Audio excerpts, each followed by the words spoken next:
That's scary. It's like giving your ex your checkbook with all and a signature stamp. You know, it's like. Okay, next slide. By virtue of the authority vested in me as the chairman of the Mars Jupiter 12 Committee, an ultra-secret committee established by President Truman with full consent and permanent voting members of the Mars Jupiter 12 Committee, this presidential order by proxy is established as follows. Now, I'm not going to get in debate with anybody about what Majestic 12 stands for.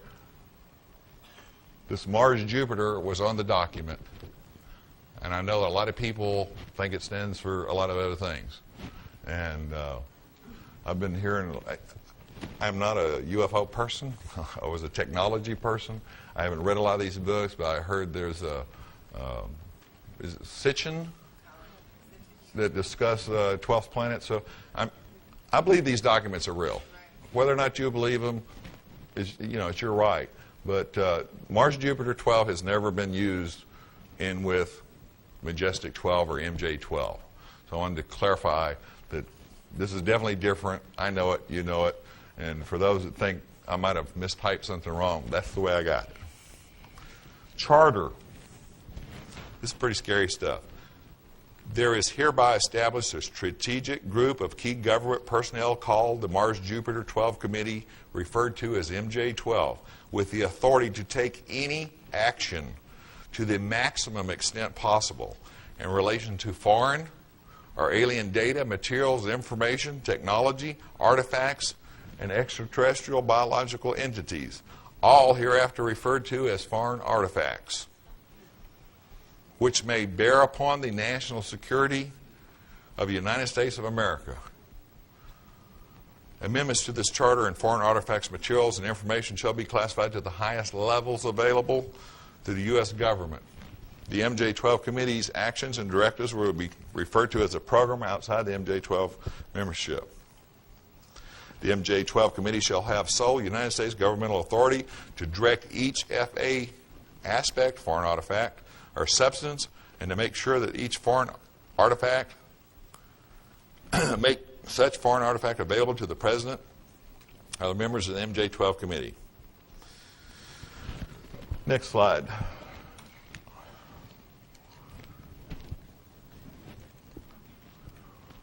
The several departments and agencies of the government and Department of Defense, as identified by the MJ12 Committee, shall be notified by Department Directive to consider any foreign artifact is highly classified and alert DoD Foreign Technology Division immediately upon occasion of any incidents, happenstance, or encounter with foreign artifact. We now know what a foreign artifact is. We've seen a few of them. Next slide.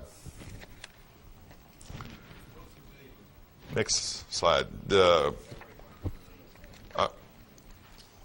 Before somebody really good at researching discovers the date on the go back one? Yes, ma'am. Okay. Before somebody just I'm sorry. I'm going to deviate from this just a second. I want to clarify something. Certain dates and names are left out of these documents. I personally fill them in. Brad and I talked about who was most likely the person. We did our best guess. But before somebody really good at research discovers that February 22nd is my birth date, I'm going to tell you it is. The year was in there, but not the date, so I put the February 22nd in. It's cool. It's George Washington's birthday. Now, the original MJ12 documents presented by Brad Steiger, Stanton Friedman, and Shandera, I think I'll get the name wrong, but referred to an attachment D, or autopsy report. Next page, next slide. These are just dates and names that are very similar to the original MJ12 document. Next.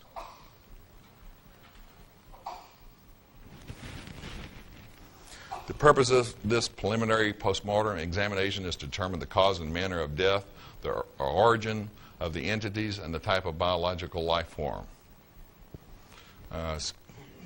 We're not going to get to the meat if we don't move through this general stuff. Next one.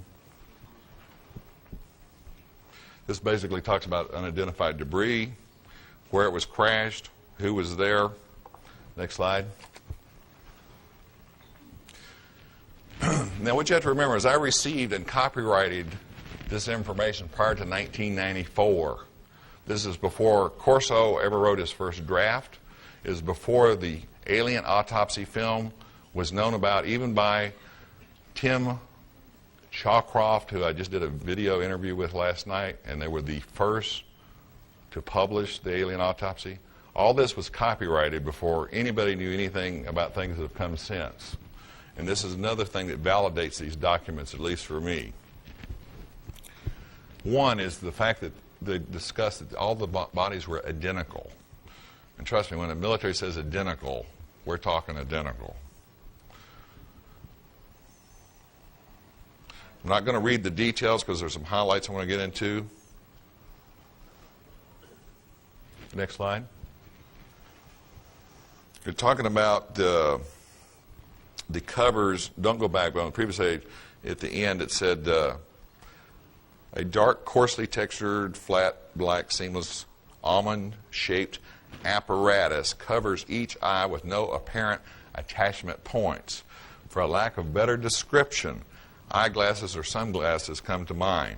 Perhaps their apparatus is an aid in distance viewing, blocking harmful solar radiation, enhanced spectrum detection, low light or infrared vision, or some other unknown use. Again, I'll make a point of this. Before Corso wrote about seeing these funny lenses, before the alien autopsy, y'all have seen it, remember them peeling off these little black lenses for everybody that says aliens have black eyes. Well, these guys have been hanging around Hollywood because they're wearing shades. Okay? They are not their natural eyes. They have some type of lens. All this was copyrighted prior to 1994. We have documentation. We can prove it to anybody, just like I did the Brits. When they asked me if I could prove I did all the jobs, I said, I brought 200 documents. And it's all going to be on their film, by the way. So that, to me, it's just extremely fascinating to know that, I got all the document. I didn't even know what MJ-12 was, by the way, when I got these documents. Color me stupid. I just didn't know. The other point, other than eyes,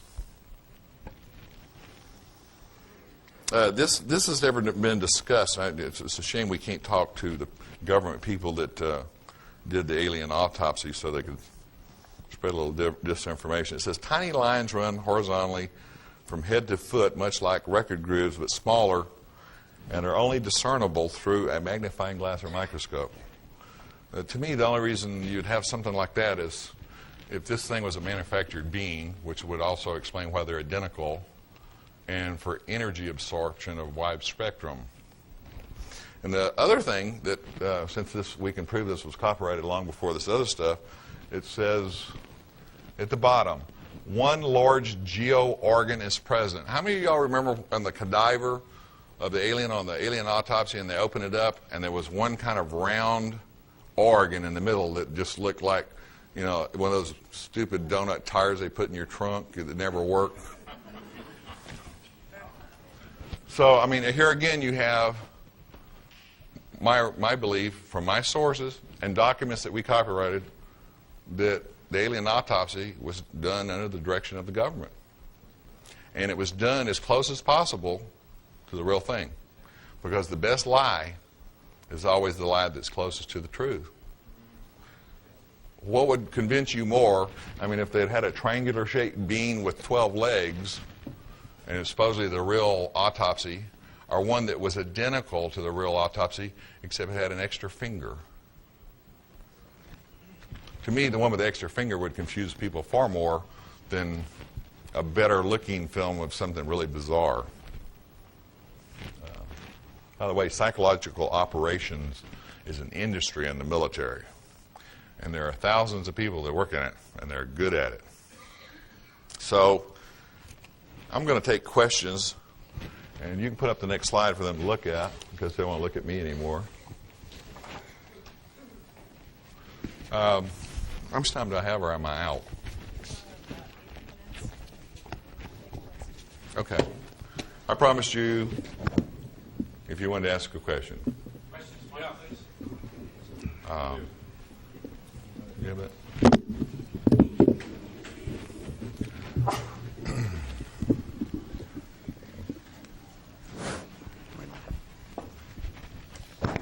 Okay, two questions I have. Number one, you are going to discuss reverse engineering on alien materials. Are you going to get into that? Okay, I have 8 minutes, but I'll tell you what I know. Gerald said that the guy that worked for him as a national security investigator was at Groom when they tested the accelerator of the TR-3B the first time. And it's probably one of the more fascinating stories I've ever heard in my life. They said they strapped down this 200-foot accelerator. He was explaining it. He says, imagine a really fat hula hoop with big weights around it where the superconductive magnets. They bolted this thing down with bolts that were 2 feet across into concrete. The chain links were 6 feet. I mean, if you can imagine a chain link out of steel. They bolted this thing down. He said he couldn't believe it. It was just like the Manhattan Project. They didn't know if this thing was going to burn a hole through the earth, set off a chain reaction in the atmosphere, or take out everybody in northern and central Nevada. They turned this thing on, and they've got, dozens of cameras, people hidden around places where they could watch the cameras, and they held their breath, and nothing happened. Nothing. $20 billion to develop this accelerator from 1965. And I know a guy that worked at General Dynamics when and they might have been doing it before that, but I can track it back as far as 1965. That much time, that much money, and did nothing. However, they figured out after a while, I guess somebody must have walked up to it like, a car that won't start and kicks the tire. They figured out the thing was 89% of the mass and weight was reduced. So what do you do when you have a flying saucer that you tried to build? It's kind of like the Indians if we drove up a Model T back in the American Indians and say, hey, you can build all these you want. And they'd go, thanks a lot. But we built this accelerator trying to emulate saucer-like technology. And we only achieved part of its effect. So what do you do when you have a circle that's real light and you can put a lot of stuff in it without adding weight to it? How do you propel it? There's only one way. You hang a triangle on it and you put 3 engines, conventional multi-mode rocket engines. Of course, they're very advanced. And you fly this circle around with the crew and reconnaissance and cameras and everything else in it. That's just one of the things that I hope to explain to you good people is there is a flying triangle, but it's ours. The flying triangles are not theirs. Aliens don't transverse the universe or come from another dimension and take the time to redesign their technology that they've had for eons. We have redesigned their technology and we can't get it to work right, so we put a triangle on it. It's just very simple. On the Aurora, which you have now explained as a project, not a thing, one of the vehicles is reputed to be a diamond-shaped object that comes in over the West Coast at in excess of 4,000 miles an hour. Do you know anything about that particular vehicle? I've heard rumors, but I don't have anybody I trust that's told me anything about it that I could discuss it.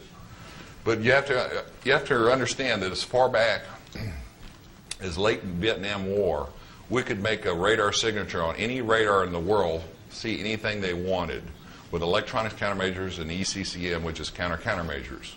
We now have stealth coatings that can put any type of camouflage for visual observation on the aircraft.